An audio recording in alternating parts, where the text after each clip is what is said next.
Welcome, everybody, to What Do You Do with a BA in Theater, presented by Dallas Summer Musical's Education and Community Partnerships Department. My name is Seth Johnson, and I'll be your host for this series. We have a very special guest. Mariangie, would you like to introduce yourself?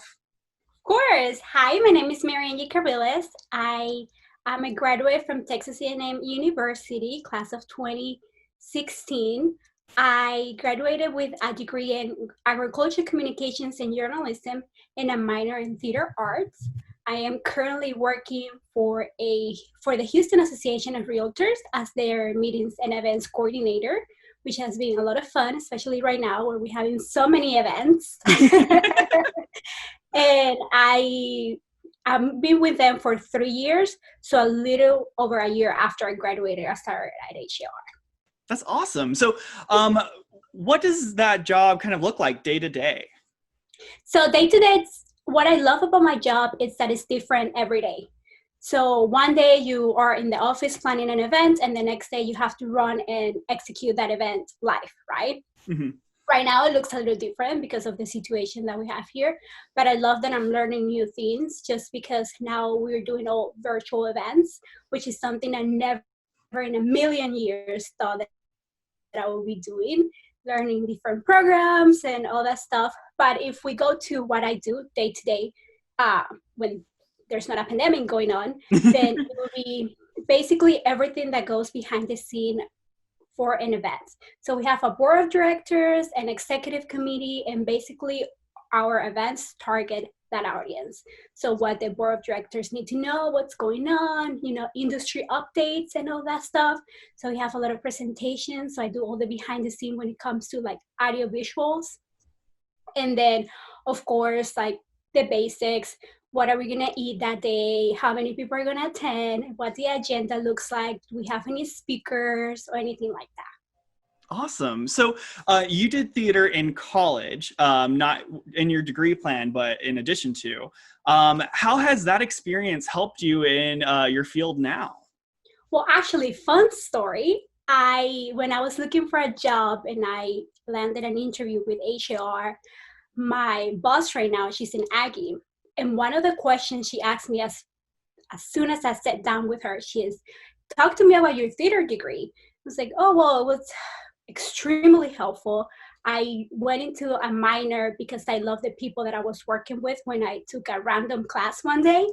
And I went into a minor and I never realized how many good things I got from it, from organization skills to, how to treat people, how to work with other people. And then I learned a lot about audiovisuals as well. And that just completely, she loved the fact that I work with audiovisuals because that's what they needed someone for the events. So she was like, honestly, your degree in theater, it's what it's giving you this job right now because of all those useful skills. Because I did not only learn about professionalism, but I learned how to, personalize as well. So those things combined in the event industry are very important. That's awesome.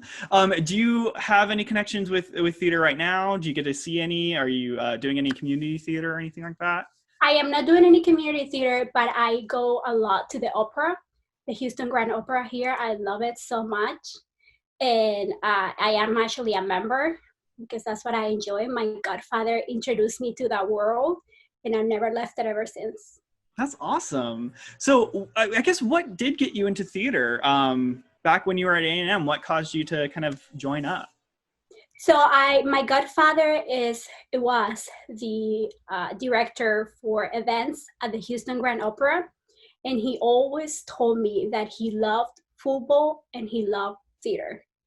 He said that being a football player is passion and being an artist is a passion, and those things combined can get you places that you can never imagine. So that always kind of stuck with me, and that's why I took a random theater class in college because I just wanted to see what it was all about, and he was not wrong. I mean, the people, the professors, it's just something that you can never find somewhere else. Just the passion, to be in theater, you have to have passion, you have to have compassion, and it's something that everyone should do it. Yeah, yeah, that's awesome. So Mariangie, I've been asking everybody if you could go back to your high school self and give her one piece of advice, what would that advice be? Oh gosh. I would say follow your heart. And I say that because I've realized that I follow my brain a lot of the times. And sometimes because I follow my brain too much, I get too much into my head and I don't get to the things that I want to do right away. So I just let it wait it out, and then I never do them. So I said follow my heart will be one of those things, and that everything is gonna be okay, because she was a little immigrant child that was super scared, didn't know any English, and now I think I turned out okay. Yeah, you're doing incredible work. I mean, I really want to pick your brain about like virtual events. Can you talk a little bit about what some of those events are or how they are created? Yeah, of course. So right now we're working with a platform that does virtual events. So the platform is called Cvent. So they kind of give us like a help of how we're gonna do it. So right now, because Zoom is so famous, everybody loves it, everybody knows how to work it. We decided to go with Zoom integration and Cvents. So what we're going to do is we created a website with Cvents, and I built that website. And there, the attendees can go and check the speakers, check the agenda, see if they're interested to attend, purchase their ticket, and then they will get a little code. And that code, they will enter it the day of the events and see what sessions they register for.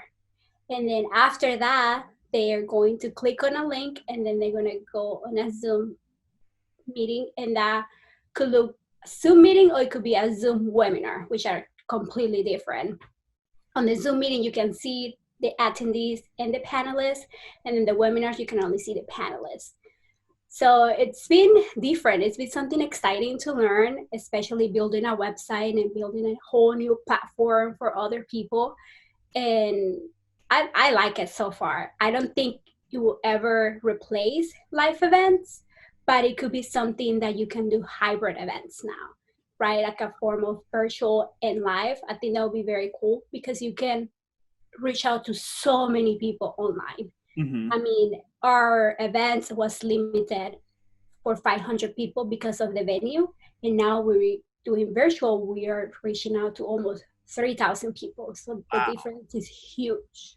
Yeah, that's incredible. I can easily see that like starting to be integrated with theater. Because right now I know a lot of companies are trying to figure out like, are we going to do pay-per-view products? Are we going to do like outdoor theater with social distancing? Or how are we going to get like to the end point of this pandemic while still creating content? And that sounds like a really cool idea. I hope some theaters jump on that. That sounds really cool. Actually, that's funny that you mentioned that, because I obviously watched Hamilton. That's like my fifth time watching it. And I was on Twitter scrolling down, and someone mentioned maybe we should make theater available for everybody in this format, right? Mm-hmm. So that it doesn't only reach a certain audience that can pay for that ticket on Broadway, but also it can reach so many other people. And I feel like if as a kid I would have had Hamilton put in my TV like that, it would have changed my whole world. Yeah. So I wish I would have that as a kid. Mm-hmm. That's one of the things about theater that kind of rubs me the wrong way is that barrier of access. Not everyone can afford the ticket prices that people are charging, and I think all theaters are a little bit guilty of that. But it stops certain communities from actually getting to experience the arts in a way that it's transformative and changes lives. So I know that's something that like our department with the Education and Community Partnerships Department at DSM is trying to combat a little bit by having more of those ticket access programs and trying to really just integrate just as much free content as possible, like these web series, things like that. So yeah, that's a really cool idea. I really hope more theaters do that. I really Yeah. think Listen that's to amazing. It should be available for everyone, right? And not every kid is into sports. And I wish more, if I feel like if more kids have that access to theater, so many kids would feel more accepted in school. I agree. It's very important. I agree. Well, hopefully this changes and we get some positivity from this weird pandemic that we're in. And, Yeah. and I think it's changing the world. I think this pandemic is changing the world into a good place, or hopefully getting to a good place. So I'm hopeful that so many other good things are going to come out of it. I am Something too. tragic. We gotta be that change that we want. So keep on working towards it. Well, thank you so much for sharing your story with us and for your helpful advice. Viewers out there, thank you so much for tuning in. If you have any questions for us or if you need anything, remember that DSM is a resource for you. We are here for you. We're happy to help. Send us an email, leave us a comment. We will try to answer all those questions as soon as possible, really. Stay safe, wash your hands, and look out for our new series coming up called DSM Smiles, where we'll have a lot of amazing content for you. So until then, bye.